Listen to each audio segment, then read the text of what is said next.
عمران خان بہت ہی کرپٹ حکمران ہوگا۔ عمران خان پاکستان نہیں دنیا کے خائن ترین حکمرانوں میں سے ایک ہے۔ یہ تو کرپٹ ہو گیا نا عمران خان، اس کو تو ہم نے کرپٹ کا سرٹیفکیٹ دے دیا۔ یہ جو باقی تھے جن کے بارے میں خود جنرل باجوہ کہا کرتے تھے کہ یہ کرپٹ ترین لوگ ہیں، یہ جنرل باجوہ نے لوگوں کو بتایا کہ اسحاق ڈار نے کس طرح سے کرپشن کی، یہ جنرل باجوہ نے لوگوں کو بتایا کہ اسحاق ڈار نے کس طرح سے کک بیکس مانگے، یہ جنرل باجوہ نے لوگوں کو بتایا کہ میں خود نواز شریف کے پاس چل کر گیا، میں نے نواز شریف سے کہا آپ کے جو وزیر خزانہ ہے اسحاق ڈار یہ فلاں کمپنی سے کک بیکس مانگ رہے ہیں۔ اب بتا دیں کہ آصف علی زرداری، اب بتا دیں شریف خاندان، اب بتا دیں جو ایم کیو ایم کے کیسز تھے، جو بابر غوری کے کیسز تھے، جو ڈاکٹر عاصم حسین کی ایک ویڈیو ریلیز کروائی گئی 450 ارب روپے کی کرپشن، جو ثاقب نثار کے زمانے میں جعلی بینک اکاؤنٹ سکینڈل کے اوپر پوری ایک جی آئی ٹی بنی۔ ہم نے ان گنہگار آنکھوں سے وہ پریزنٹیشن سپریم کورٹ میں کھڑے ہو کے دیکھی، پاکستان کی سپریم کورٹ کے کورٹ روم نمبر 1 میں، جہاں جی آئی ٹی نے آگے بتایا کہ کس طرح سے یہ ساری منی لانڈرنگ ہوئی۔ یہ سارے کیسز پر مطلب کیا نگل جائیں، ڈکار مار لیں۔ جیسے پی ڈی ایم کی حکومت آئی، نیب کے قانون کو تبدیل کیا،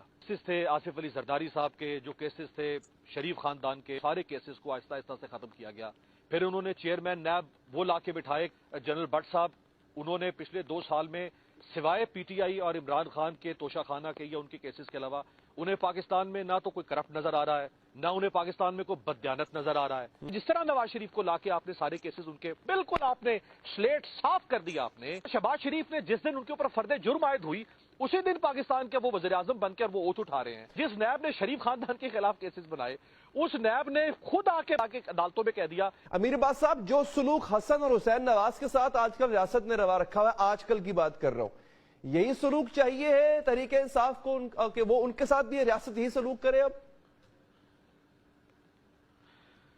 بہت شکریہ جی۔ ایک تو آپ نے علی حیدر صاحب اپنا جو ابتدائیہ دیا، میرا خیال ہے بہت آبجیکٹو طریقے سے آپ نے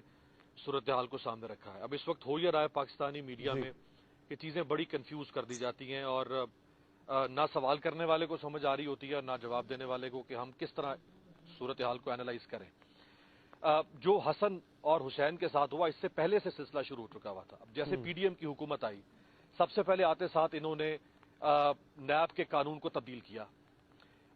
جو کیسز تھے آصف علی زرداری صاحب کے، جو کیسز تھے شریف خاندان کے، ان سارے کیسز کو آہستہ آہستہ سے ختم کیا گیا۔ نیب کو انہوں نے بالکل ٹوتھ لیس کر دیا۔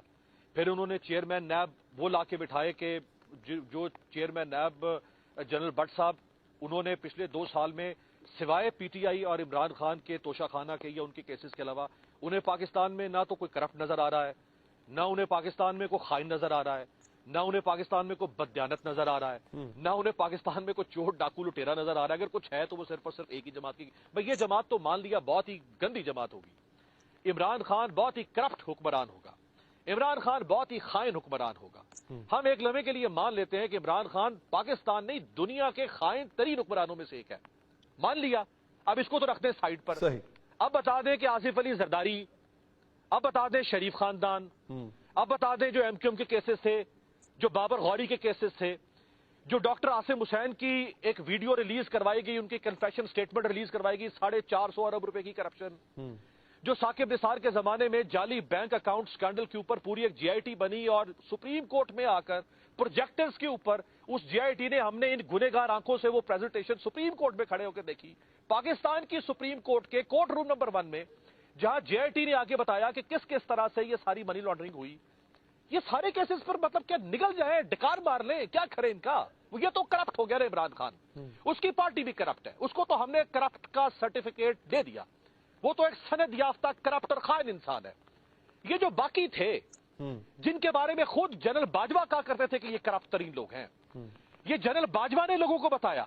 کہ اسحاق ڈار نے کس طرح سے کرپشن کی، یہ جنرل باجوہ نے لوگوں کو بتایا کہ اسحاق ڈار نے کس طرح سے کک بیکس مانگے، یہ جنرل باجوہ نے لوگوں کو بتایا کہ میں خود نواز شریف کے پاس چل کر گیا، میں آرمی چیف جنرل باجوہ، اور میں نے نواز شریف سے کہا کہ یہ آپ کے جو وزیر خزانہ ہے اسحاق ڈار یہ فلاں کمپنی سے کک بیکس مانگ رہے ہیں، اور وہ کمپنی مجھ سے رابطہ کر رہی ہے کہ میں یہ وزیر خزانہ آپ ہم سے کک بیکس مانگ، جی میرے الفاظ نہیں ہیں، یہ جنرل باجوہ کے الفاظ ہیں۔ تو یہ جب سارا کام آپ نے کیا، پھر جس طرح نواز شریف کو لا کے آپ نے سارے کیسز ان کے ختم کر دیے، بالکل آپ نے سلیٹ صاف کر دیا آپ نے، اور پھر اس سے پہلے مریم نواز اور کیپٹن صفدر کی بریت تو ہو چکی ہوئی تھی اسی کیس کے اندر، اور پھر جس طرح شہباز شریف نے جس دن ان کے اوپر فرد جرم عائد ہوئی اسی دن پاکستان کے وہ وزیر اعظم بن کر وہ اوتھ اٹھا رہے ہیں، اور پھر مجال ہے دو جو 16 مہینے تھے اس میں ایف آئی اے نے جس ایف آئی اے نے کیس بنایا اس ایف آئی اے نے شہباز شریف کے خلاف کسی قسم کی کوئی بات کی ہو. اچھا جس نیب نے شریف خاندان کے خلاف کیسز بنائے اس نیب نے خود آ کے 6 سال کے بعد آ کے عدالتوں میں کہہ دیا, ہائی کورٹ میں اور اکاؤنٹیبلٹی کورٹس میں, کہ نہیں جی نہ نواز شریف نے کچھ کرپشن کی ہے. حسن اس کا مطلب یہ ہے, میں معذرت آپ کا